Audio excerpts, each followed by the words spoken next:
Hi hello నమస్తే welcome to Aadya TV. నేను హాసిని. ఇప్పుడు మనతో పాటు ఉన్నారు సీనియర్ జర్నలిస్ట్ ఇమంది రామారావు గారు. సార్ నమస్తే. నమస్తే అమ్మా. సార్, ఇప్పుడు ఈ మధ్యకాలంలో మనం చూస్తే రీసెంట్గా మనకి వరుణ్ తేజ్ మ్యారేజ్ ఎంగేజ్మెంట్ అయ్యింది లావణ్య త్రిపాఠితో. సో అది అనుకోకుండా అన్ఎక్స్పెక్టెడ్గా అందరూ షాక్లో ఉన్నారనమాట. అసలు ఎప్పుడు వీళ్ళిద్దరూ అనుకున్నారు, ఎప్పుడు ఇదంతా అయింది అని. అండ్ అది జరిగిన తర్వాత నెక్స్ట్ ఇంటర్వ్యూలోనే లావణ్య త్రిపాఠి సాయిధరం తేజ్ కోసం ఒక వ్యాఖ్య అనేది చేశారు. మీరు చూసే ఉంటారు. పర్ఫెక్ట్ హస్బెండ్ సాయిధరం తేజ్ అన్నారు. అసలు అనడానికి కారణం ఏంటి? అంటే వరుణ్ తేజ్ని ఎలా ఉద్దేశించి అలా మాట్లాడారంటారు? అది ఏదైనా ప్రశ్న వేస్తే ఆ ప్రశ్నకి సమాధానం చెప్తారు ఎవరైనా. దాన్నే ఫోకస్ చేయకూడదు. ఫోకస్ చేస్తే ఏమవుతుందంటే జర్నలిజంలో అపార్థాలకి ఎక్కువగా తావుంటుంది. ఆ విషయం చెప్దామని ఉద్దేశం రిపీట్ ఆ విషయం చెప్పాలని నేను ఈ ప్రశ్న ఈ ఇష్యూని పట్టుకోవడం, ఈ వీడియోని పట్టుకోవడం జరిగింది మాట. వాడేదో 7 సంవత్సరాల నుంచి, 1 సంవత్సరం కాదు, 7 years నుంచి ప్రేమించుకుంటున్నారు. తర్వాత వీళ్ళు ఎక్కడ త్రిపాఠీలు వాళ్ళు ఇక్కడ మామూలు చక్కగా హాయిగా వీళ్ళు ఒక సామాజిక వర్గం. కానీ కష్టం పెళ్ళి అవుతుందని ఎవరు అనుకోలేదు. ఆయన కూడా భయస్థుడు, బయట ఎవరికి చెప్పలేదు. నాగబాబు కూడా తెలివిగా ఆయన అనుకుంటే అయిపోతుందా, మిగతా వాళ్ళందరూ చూడొద్దా అన్నాడు.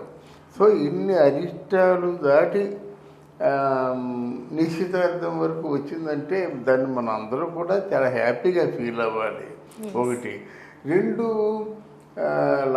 లావణ్య త్రిపాఠిలో ఉన్నది ఏంటంటే దాన్ని ఏమంటారంటే మోడెస్టీగా ఉండదు. ఏదో మన నైబరింగ్ గర్ల్ లాగా ఉంటుంది అన్నమాట. ఏదో కాలేజీ గోయింగ్ గర్ల్ లాగా ఉంటుంది కనుక ఓ ఫ్యామిలీలోకి వెళ్ళినప్పుడు కూడా చాలా హ్యాపీగా కలిసిపోతుంది అమ్మాయి, ఆ కుటుంబంతో కలిసిపోతుంది. దీంట్లో ముఖ్యంగా నిహారిక వీళ్ళ 7 years మిస్టర్ సమయంలో ప్రేమలో పడ్డప్పుడు కూడా ఇంటికి రావడానికి వరుణ్ తేజ్తో ఎక్కువ కలిసిమెలిసి ఉండడానికి కారణం నిహారిక. నిహారిక ఈ బంధాన్ని కలిపింది మాట. బంధాన్ని కలిపిన తర్వాత అనుకోకుండా ఆయన భయస్థుడు. కానీ అంటే భయస్థుడు అంటే ఈయన అలవాటు ఒకటి ఉంది, మన వరుణ్ తేజ్ అలవాటు. వాళ్ళ నాన్న నాగబాబునేమో డాడీ అంటాడు, చిరంజీవి గారినేమో నాన్న అంటాడు. నాన్న అని పిలుస్తారన్నమాట. వాళ్ళ నాన్న ఏమంటాడో భయమే అది. అంటే చిరంజీవి గారు ఏమంటారో భయం కనుక చిరంజీవి గారు పెద్ద మనసు. నిజంగా నాకు ఆయన కోసం కూడా ప్రత్యేకించి చెప్పుకోవాలన్నమాట. ఎక్కడ ఎవరికి బిడియం లేకుండా తర్వాత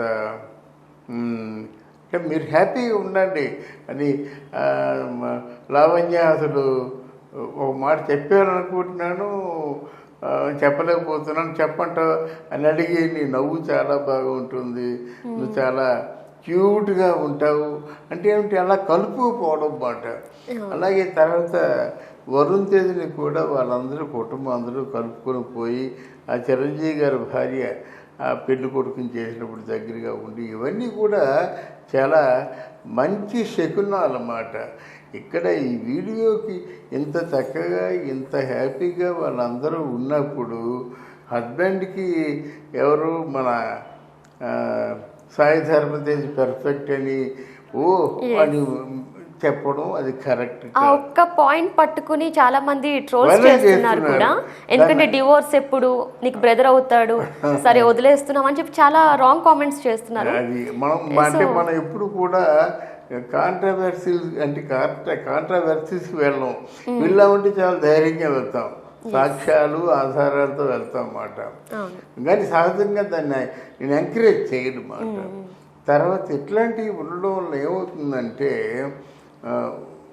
శుభం అంటూ నిశ్చితార్థం అయిన తర్వాత ఏమో సాయి ధర్మ తేజ్ వాడు చాలా మంచివాడు, సాయి ధర్మ తేజ్ అనేవాడు అన్నమాట.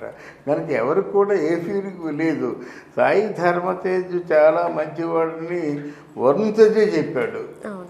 మీ ఇద్దరిలో మీ ముగ్గురులో అంటే ఏమిటి, వైష్ణవ్ తేజు, వరుణ్ తేజు, సాయి ధర్మ తేజులో ఎవరు మంచివాడు అంటే యునానిమస్గా చెప్పాడు అన్నమాట. మా ముగ్గురులో సాయి ధర్మదాస్ చాలా మంచివాడు, నేను ఒకప్పుడు మంచివాడిని కాదు కానీ ఇప్పుడు మంచివాడిని, వైష్ణవ తేజ్ మాత్రం డెఫినెట్గా చెడ్డవాడు అని ఇలా చెప్పుకొచ్చాడు అన్నమాట.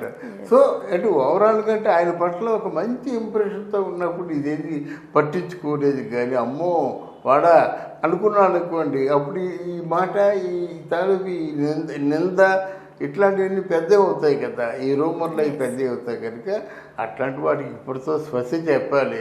అలాగే సాయి ధర్మతేజని తొందరలో పెళ్ళాడబోతుంది ఎవరు నీహారిక అని అనుకోవడం కూడా, అక్కడ ఏవైనా మాటలు జరిగినట్టయితే మీరు మాట్లాడుకోవచ్చు, కానీ అక్కడ ఏ మాటలు జరగకుండా మీరు మాట్లాడుకోవడం ఎందుకు? ఆవిడ పూర్తి కోతి, ఎవరు నిహారిక ఏదేదో మాట్లాడుతుంది. చాలా నాన్న అన్నట్టుగా పెదనాన్న అన్నట్టుగా వసపెట్ట ఏదేదో వాగుతుంది. ఆ వాగుడే అంత భయంకరమైనటువంటి ఒక మార్పుకి కారణం అయిందన్నమాట. ఇంతమంది వచ్చారు కానీ చైతన్య రాలేదు కదా, అయినప్పుడు కూడా ఏమీ ఆవిడ ఖాతరు చేయలేదు. ఆవిడ ఆనందం ఆవిడది, ఆవిడ అంటే కేరింతలు ఆవిడ మాట. అందువల్ల అటువంటి కుటుంబంలో ఎవరు కూడా జోక్యం చేసుకొని వాళ్ళ మీద బురదల్లని చేసే ప్రయత్నాలు ఏమనుంటే విరమించుకోవాలని నేను కోరుకుంటున్నాను. అండ్ అలానే మనకి ఇండస్ట్రీలో ఏదైనా చిన్న విషయం స్ప్రెడ్ అయిందంటే చాలా ఈజీగా స్ప్రెడ్ అవుద్ది. మీరు అన్నారు ఇందాక 7 years నుంచి వాళ్ళ ప్రేమ ప్రయాణం ఉంది అని. మరి ఇప్పటి వరకు ఇంత కూడా ఎవరికి లీక్ కాకుండా ఇంత సడన్గా పెట్టుకోవడానికి గల కారణాలు ఏముంటాయి అంటారు? అసలు లేదు, వాళ్ళు ఇండియాలో ఉన్నంతసేపు పర్వాలేదు. సహజంగా మనం ఫారెన్ ట్రిప్ వేసుకున్నానుకో చాలా చూస్తారు కదా, అంటే మనం వీసా తీసుకోవడం కానీ ఫండ్స్ దానికోసం కేటాయించడం కానీ ఇవన్నీ అవుతాయి కదా. మామూలుగా ఇండియాలో అంటే ఏముంది, చేతిలోకి 5 లక్షలు ఉంటే సరిపోతుంది అనుకుంటాం జనరల్గా. ఒక గర్ల్ ఫ్రెండ్స్ వెళ్తే 5 lakhs ఉంటే సరిపోతాయి. అలా కానీ ఫారెన్ వెళ్ళాలంటే కష్టం కదా, టికెట్స్ ఖర్చు ఇద్దరికి 2 and 4 అది అయిపోతుంది, 3-4 లక్షలు. ఇంకా హోటల్ ఖర్చులు తర్వాత బిల్లులు ఉంటాయి కదా. సో ఇలాగా అంటే ఫారెన్లో కూడా వీళ్ళిద్దరూ కలిసిమెలిసి ఉండే పరిస్థితి వచ్చేసరికి ఇంకెందుకు వాడిని ఇప్పుడు కాదు ఎప్పటి నుంచో వాళ్ళు ప్రేమించుకుంటున్నారు, ఈలోగా మాట్లాడుకున్నారు, ఇంకెందుకు కానిచ్చేసేయండి. అమ్మాయి చాలా మంచిది ముఖ్యంగాను. ఆ పెళ్ళి కూడా 1వ తారీఖున వచ్చారు అమెరికా నుంచి. అంతవరకు అమెరికాలో ఇద్దరు ఉన్నారు, 1వ తారీఖున వచ్చారన్నమాట. వచ్చిన తర్వాత వాళ్ళ ఫ్యామిలీ వీళ్ళ ఫ్యామిలీ ప్రిపేర్ అయిపోయింది, హ్యాపీగా జరిగింది. ఎక్కడ గొడవలు లేకుండా ఎవరు ముఖం మార్చుకోవడం లేకుండా హ్యాపీగా జరిగిందన్నమాట. అది వాళ్ళిద్దరు అంటే ముఖ్యంగా వాళ్ళు అవుట్ స్పోకెన్ కాదు, చక్కగా మౌనంగా ఉంటారు, మౌనంగా ఉంటూనే వాళ్ళ ప్రేమను వాళ్ళు కొనసాగించారన్నమాట. అది చాలా చిత్రంగా ఉంది. కానీ anyway we wish them all the very best. వాళ్ళిద్దరి ఏజ్లో కూడా వ్యత్యాసం ఉంది. లావణ్య త్రిపాఠి వరుణ్ కంటే పెద్దది అంటున్నారు, అది రూమరే అంటారా నిజం అంటారా? దాంట్లో వాస్తవం ఎంత ఉంది? లేదమ్మా, ఇది రూమరే అంటే వీళ్ళకి అలవాటు అయిపోయింది బాగా పెద్ద అని చెప్పడం. ఒకవేళ రామ్ చరణ్ కంటే వరుణ్ తేజ్ సుమా అంటే మన ఎవరు ఉపాసన కొంచెం పెద్దది కావచ్చు అనుకుంటున్నాను నేనంతే. అయినా అసలు అవి మనం మాట్లాడకూడదమ్మా, పర్సనల్ విషయాలు మనం మాట్లాడేమిటి. చక్కగా ఉన్నారు, కుటుంబాన్ని చక్కగా నడిపించుకుంటున్నారు, ఆడబిడ్డల్ని చక్కగా చూసుకుంటున్నారు. ఇంత కుటుంబాన్ని ఎవరు చూసుకుంటారమ్మా? వాళ్ళ నాన్నకి వాళ్ళ అమ్మకి ఏ విధమైనటువంటి గాయం తగలకుండా వాళ్ళ తృప్తి మేరకు వీళ్ళు ఉంటున్నారు. అంతకంటే కావాల్సింది ఏముంది? రామ్ చరణ్ మాత్రం చాలా పెద్ద మనిషి వ్యవహారం అంది. అందువల్ల చాలా దూరదృష్టితో ఆలోచిస్తున్నాడు. చాలా మీకు మీ మనిషికి చూస్తుంటే మనిషి చేసే మంచి పనుల వల్ల అందంగా కనిపిస్తారన్నమాట. అప్పుడు అందమైన సంస్కారం ఇచ్చిన అందం ఏం లేదు, మామూలు అందం వయసులో ఉంటుంది, తర్వాత వాళ్ళు చేసే పనులు బట్టి అందమైన సంస్కారం అన్నమాట. గాంధీని చూసినట్టయితే ఎలా ఉంటాడు? కానీ మనం ఎంతో అందగాడు, భూషణవు తాత అంటాం, అదంటాం, మహాత్మా అంటాం, ఏదో అంటాం.